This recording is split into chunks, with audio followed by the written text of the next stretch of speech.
మంచి పద్ధతి కాదని చెప్పి నేను దానం నాగేందర్ గారు కూడా విజ్ఞప్తి చేస్తా ఉన్నాను. ఒకటే అడుగుతున్న దానం నాగేందర్ గారిని, మీరు 22 జూన్ 2018 నాడు మీరు కాంగ్రెస్ పార్టీకి రాజీనామా చేసి బీఆర్ఎస్ పార్టీలో చేరిన నాడు మీరు చెప్పిన జవాబు ఏంటిది? మీరు ఆ రోజు మాట్లాడిన మాటలు ఏంటిది? మీరే మాట్లాడారు కదా ఆ రోజు. ఏమని మాట్లాడారు మీరు ఆ రోజు? కాంగ్రెస్ పార్టీ అనేది తీవ్రమైన అన్యాయం చేస్తుంది అనేది దానం నాగేందర్ గారు ఆ రోజు మాట్లాడి బీఆర్ఎస్ పార్టీలో చేరి కేసీఆర్ గారి దయ వల్ల ఎమ్మెల్యేగా గెలిచి 2 సార్లు మళ్ళా ఇలా కేసీఆర్ గారిని కేటీఆర్ గారిని విమర్శించే స్థాయిని ఇది అయిపోయిందా? దానం నాగేందర్ గారు నేను చెప్పిన మాటలు కాదు ఇవి. మీ ముఖ్యమంత్రి అయిన రేవంత్ రెడ్డి గారు నేను ఏమని తిట్టిరో ఒకసారి నువ్వు చూసుకున్నావా? అసలు నీకు సిగ్గు శరము లజ్జా మానం నీకేమైనా ఉన్నదా? రేవంత్ రెడ్డి గారు చెప్పారు, నేనన్న మాటలు కాదు ఇవి. రేవంత్ రెడ్డి గారు ఏమన్నారు? పంజగుట్ట చౌరస్తాలో దివాన్షి దగ్గర బీడీలు అమ్ముకునేటోడు దానం నాగేంద్ర అన్నాడు. మరి నేను ఒక్కటే అడుగుతున్నా, నీ బీడీలు అమ్ముకునేటోనివి నువ్వు మరి ఇన్ని వేల కోట్ల రూపాయలు నువ్వు ఎట్లా సంపాదించినావు? ఇలా హైదరాబాద్లో నీకంటే ఎక్కువ హరాస్మెంట్ చేసేటోడు కూడా ఉన్నాడా? ఇలా బిడ్డ నువ్వు చేసిన కబ్జాలు, నువ్వు ఇబ్బంది పెట్టిన నీ బాధ్యతలు చాలామంది నాకు అప్రోచ్ అయ్యారు.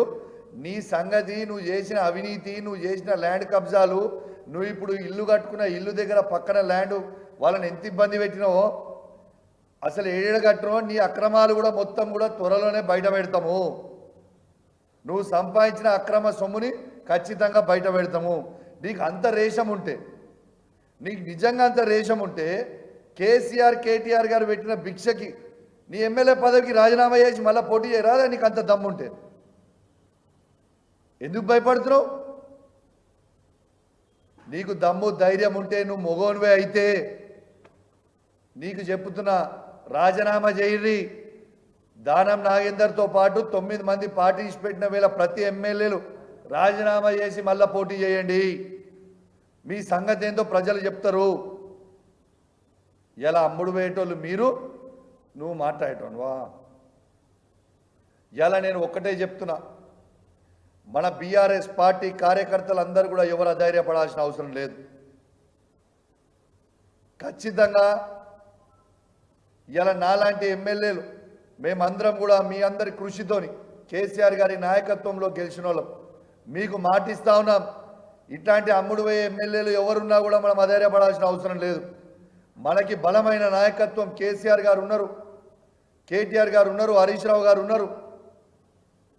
వాళ్ళ నాయకత్వంలో అద్భుతంగా మళ్ళా మనము అధికారంలోకి వస్తాము. మీ అందరి మీకు అవసరం ఉన్న రోజు ఖచ్చితంగా మేము అందరం కూడా నీకు అండగా నిలబడతామని చెప్పి బీఆర్ఎస్ పార్టీ కార్యకర్తలకు మేము చెప్తా ఉన్నాం. పార్టీతో నడుస్తా తప్పితే ఈ పోయిన ఎమ్మెల్యేలతో మాకు ఏ మాత్రం కూడా ఫరక పడేది ఏమీ లేదు. వేలాది మంది జెడ్పీటీసీలు, ఎంపీపీలు, లక్షలాది మంది బీఆర్ఎస్ పార్టీ కార్యకర్తలు, వందలాది మంది మాజీ ఎమ్మెల్యేలు, వందలాది మంది మాజీ ఎంపీలు, వందలాది మంది మున్సిపల్ చైర్మన్లు, కౌన్సిలర్లు, మస్తు మంది ఉన్నాం మన పార్టీలో. పోయే 5-10 మందితో అయ్యేది ఏమీ లేదు. ఖచ్చితంగా మళ్ళీ మనం అధికారంకి వస్తాం. మీకు ఎగ్జాంపుల్ ఆంధ్రానే చెప్తున్నా. 2019లో వైఎస్ఆర్సీపీ గెలిచిన నాడు తెలుగుదేశం పార్టీకి కేవలం 23 ఎమ్మెల్యేలు మాత్రమే ఉండే. దాంట్లో కూడా 5-10 మంది అప్పుడు జాయిన్ అయితే తెలుగుదేశం పార్టీలో కేవలం 13 మందో 15 మందో ఎమ్మెల్యేలు మాత్రమే మిగిలిరు. కానీ మొన్న అయిన 2024 ఎలక్షన్లలో 164 సీట్లు టీడీపీ గెలిచింది. 11 సీట్లకి వైఎస్ఆర్సీపీ దిగిపోయింది. ఖచ్చితంగా మళ్ళా వచ్చే అసెంబ్లీ ఎలక్షన్లు ఎప్పుడైనా కూడా మళ్ళా కేసీఆర్ గారు ఈ తెలంగాణ రాష్ట్రానికి ముఖ్యమంత్రి కాబోతా ఉన్నారు. 119 సీట్లలో ఖచ్చితంగా మళ్ళా మనం 110 సీట్లు గెలుస్తాము, రాసి పెట్టుకోండి అని చెప్పి సందర్భంగా తెలియజేస్తా ఉన్నాను. కాబట్టి ఎవరు తొందరపడి నిర్ణయాలు తీసుకోకర్రి. మీరు తీసుకొని పోతే మీరే ఇబ్బంది పడతారు ఫ్యూచర్లో తప్పితే దీంట్లో అయ్యేదేం లేదు. ఇవాళ ఇప్పుడు మీరు నిన్న చూడొచ్చు కర్ణాటకలో కర్ణాటకలో కాంగ్రెస్ పార్టీ ముఖ్యమంత్రి సిద్దిరామయ్య గారు స్టేట్మెంట్ ఇచ్చారు.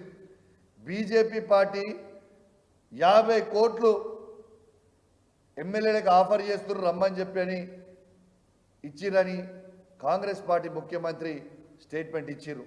మరి ఇక్కడ కాంగ్రెస్ పార్టీ ముఖ్యమంత్రిని నేను అడుగుతా ఉన్నా, ఆడ మీ ముఖ్యమంత్రి ఏమో బీజేపీ పార్టీ వాళ్ళు 50 కోట్ల రూపాయలు ఇచ్చిరని చెప్తా ఉన్నారు. మరి మీరు ఎన్ని కోట్ల రూపాయలు ఇచ్చి మా ఎమ్మెల్యేలను కొనుక్కుంటున్నారు? ఈడ యావత్ తెలంగాణ ప్రజలందరూ కూడా దీని జవాబు కోసం వెయిట్ చేస్తూ ఉన్నారు.